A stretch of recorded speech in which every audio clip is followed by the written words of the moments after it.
Good afternoon. Today we are going to interview a very special person. His name is Eric Arthur Blair, also known as George Orwell. Good afternoon, George. Good afternoon.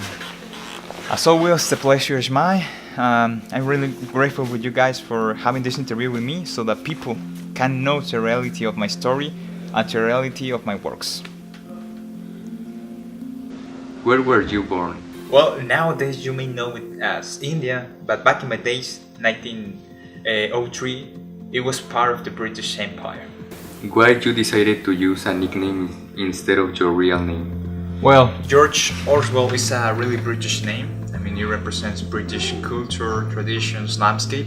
Apart from that, I was in a difficult economic position at that time, so I didn't want my family to know that I was writing instead of working like a doctor or a lawyer. What is your favorite book?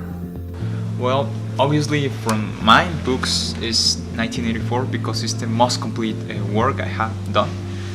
But from other authors, I would say that it was Shakespeare. All works from Shakespeare are just truly masterpieces. What did you feel when you published your first work? Obviously, I was excited, I was happy, but there was something that was causing me some concern. And I will say that I am not an author that looks for sales from these books. I just prefer to write. But at that time I was in a difficult economic position, so I was really interested to gain some money from that sales of the book. Why are you against totalitarianism? Well, that's a really interesting question. As you can read in my works, totalitarianism is a monstrous, it's a grotesque way of government. But the most dangerous of this thing is that you are not able to realize that you are entering in this circle of fascism, of ideology, of totalitarianism, of fascist political parties. And the worst is that maybe you are not even able to realize that you are already in a fascist or totalitarian government. What inspired you to write about Animal Farm? In simple words, Russia. At that time Russia was entering in this socialist phase.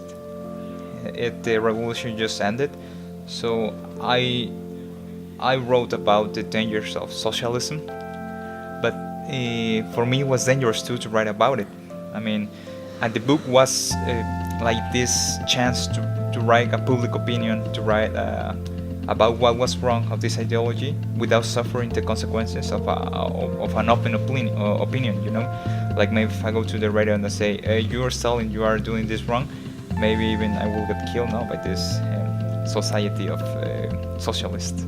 How were your relationships with other people?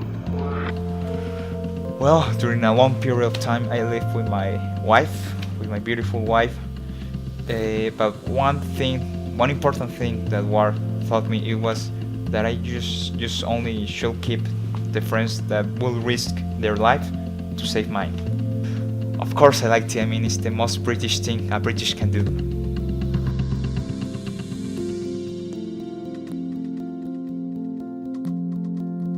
Thank you for watching this program. We see you next time. Bye bye.